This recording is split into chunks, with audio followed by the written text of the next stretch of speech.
आज ही Doubtnut app download करें। Doubtnut पर होगा अब आपके सभी मैथ्स, केमिस्ट्री, फिजिक्स और बायोलॉजी डाउट्स का सफाया। बस अपने क्वेश्चन की फोटो खींचो, उसे क्रॉप करो और तुरंत वीडियो सोल्यूशन पाओ। Download now. बेच का ठीक है। तो इसमें क्या पूछा है, why it is advise to obtain null point in middle of the meter bridge. ठीक है, तो मीटर ब्रिज कैसा होता है, मीटर ब्रिज किस लिए यूज होता है, रेजिस्टेंस मेजर करने के लिए, अननोन रेजिस्टेंस मेजर करने के लिए। तो हमसे पूछा गया है ये क्यों एडवाइजेबल होता है कि जो नल पॉइंट है वो मीटर ब्रिज के बीच में आए। ठीक है, तो सबसे पहले देखते हैं मीटर ब्रिज क्या होता है। मीटर ब्रिज क्या होता है, यहाँ सबसे पहले एक कॉपर की थिक वायर होती है, ठीक है, और यहाँ पे एक रेजिस्टेंस लगा होता है आर, जो कि अननोन रेजिस्टेंस होता है।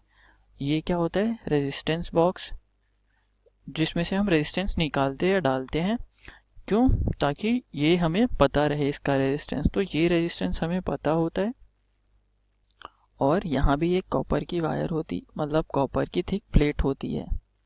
ठीक है, ये कॉपर की थिक प्लेट होती है। अब थिक क्यों होती है, जिसकी वजह से इसका एरिया काफ़ी ज़्यादा हो। ठीक है, अब एरिया ज़्यादा होगा तो क्या होगा, एरिया ज़्यादा होगा तो रेजिस्टेंस कम होगा। क्यों, क्योंकि रेजिस्टेंस होता है रो एल बाय ए।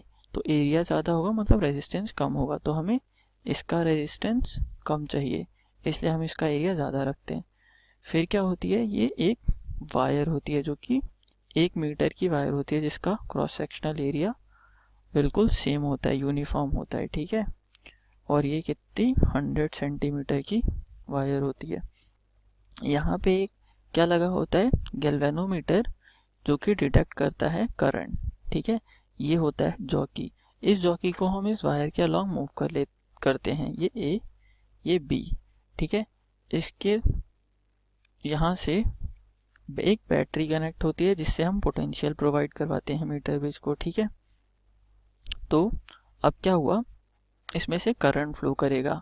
अब हम देख सकते हैं इस वायर का भी खुद का भी कुछ रेजिस्टेंस होगा। ठीक है, और इन दोनों का रेजिस्टेंस होगा। तो हम व्हीटस्टोन ब्रिज में हमने देखा है, बैलेंस व्हीटस्टोन ब्रिज में, कि अगर ये this resistance upon this resistance अगर इसके इक्वल आ जाए, मतलब दिस रेजिस्टेंस अपॉन दिस, तो ये गैल्वेनोमीटर में क्या होगा, करंट फ्लो नहीं करेगा। या फिर उल्टा भी हम बोल सकते हैं कि अगर गैल्वेनोमीटर में डिफ्लेक्शन नहीं आ रहा, तो R upon this resistance is equal to resistance box का रेजिस्टेंस, जनरली इसे S से डिनोट करते हैं हम। ठीक है, तो S अपॉन दिस रेजिस्टेंस कितना हो जाएगा, वो इसके इक्वल आ जाएगा। मतलब कहने का मतलब ये है, R by L is equal to कितना, S बाय, ये मान लो, ये कितना मान लेते हैं, ये जो हमारा नल पॉइंट आया L लेंथ पे आया। ठीक है, यहाँ पे हमारा नल पॉइंट आया, तो L लेंथ पे आया, तो ये R by L upon S by 100 minus L। ठीक है, तो ये कब होता है ये केस, जब गैल्वेनोमीटर में कोई भी डिफ्लेक्शन नहीं होता। अब क्वेश्चन में क्या बोला है, ये एडवाइजेबल क्यों होता है कि ये पॉइंट बीच में आए, मतलब 50 सेंटीमीटर पे आए। ठीक है, क्वेश्चन हमसे ये पूछा गया है। तो सिंपल मतलब ये कॉपर वायर है, इसका भी कुछ रेजिस्टेंस होगा, भले ही कम है पर इसका भी कुछ रेजिस्टेंस होगा। ठीक है, तो मान लेते हैं इसका रेजिस्टेंस अल्फा होगा। ठीक है, तो इस इक्वेशन को हम और कैसे लिख सकते हैं, इस इक्वेशन को ऐसे भी लिख सकते हैं, R by S is equal to L upon 100 minus L। अब वो केस देखते हैं जिसमें रेजिस्टेंस, मतलब ये जो नल पॉइंट है बिल्कुल बीच में आएगा। तो इस केस में क्या हो जाएगा, R plus alpha upon S plus alpha is equal to L कितना हो जाएगा 50, 100 माइनस L, यानी ये भी कितना हो जाएगा 100 माइनस 50 इज इक्वल टू 50, यानी ये कितना आ गया R plus alpha upon S plus alpha is equal to 1।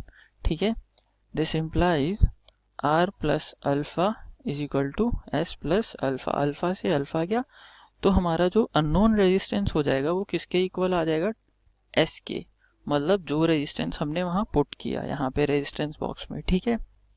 अब देखते हैं उस केस में क्या होता अगर हमारा जो लेंथ मतलब नल पॉइंट है वो बीच में ना आता, ठीक है। तो उस केस में देखते हैं क्या होता। तो ये उस केस में हो जाता R plus alpha upon S plus alpha is equal to, मान लेते हैं ये 2 होता, ठीक है। वैसे कुछ भी हो सकता है, तो मान लेते हैं 2 होता। फिर ये क्या हो जाता R plus alpha is equal to 2s plus 2 alpha. तो ये क्या हो जाता R is equal to 2s plus alpha, मतलब जो आर हमारा आया यानी अननोन रेजिस्टेंस आया वो क्या होता 2s प्लस अल्फा। अब इसमें हमारा आर अननोन है, यही हमें पता करना होता है, ठीक है।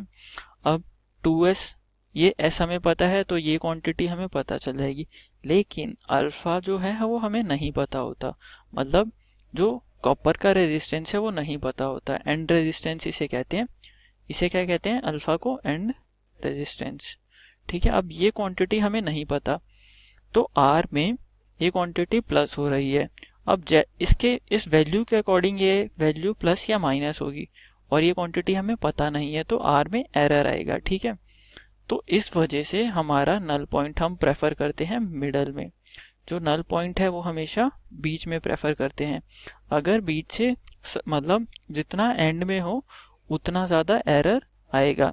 जैसे ये मान लेते हैं एक बार और एक एग्जांपल ले लेते हैं, जैसे R plus alpha upon S plus alpha is equal to क्या होता 90 होता या 9 होता। 9 कैसे होता 90 अपॉन 10, ठीक है। तो मान लेते हैं 9 होता, तो ये क्या होता R plus alpha is equal to S plus 9s plus 9 alpha. तो ये क्या हो जाता R is equal to 9s plus 8 alpha, ठीक है। तो हमें अब भले ये अल्फा मतलब छोटी क्वांटिटी है लेकिन ये 8 से मल्टीप्लाई हो रही है, ठीक है। तो ये क्वांटिटी बहुत ज़्यादा बढ़ जाएगी और आर की वैल्यू हमारी जो अननोन रेजिस्टेंस है उसकी वैल्यू में एरर आएगा, क्योंकि ये क्वांटिटी हमें नहीं पता। तो समझ गए कि हम प्रेफर क्यों करते हैं मिडल में, मतलब नल पॉइंट जो है वो मिडल में आए। क्यों? क्योंकि इसमें जो आर की वैल्यू है वो हमने जितना रेजिस्टेंस बॉक्स में पुट किया वही आ जाता है। और इसमें एक फ़ायदा और है कि हमें कैलकुलेशन भी नहीं करनी पड़ती, ठीक है। जो हमने रेजिस्टेंस पुट किया वही हमारा अननोन रेजिस्टेंस की वैल्यू आ जाती है।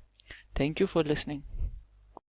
क्लास 6 से 12 से लेके नीट, IIT, JEE मेंस और एडवांस के लेवल तक 10 मिलियन से ज्यादा स्टूडेंट्स का भरोसा। आज ही डाउनलोड करें डाउटनेट ऐप या व्हाट्सएप कीजिए अपने डाउट्स 8400 400 400 पर।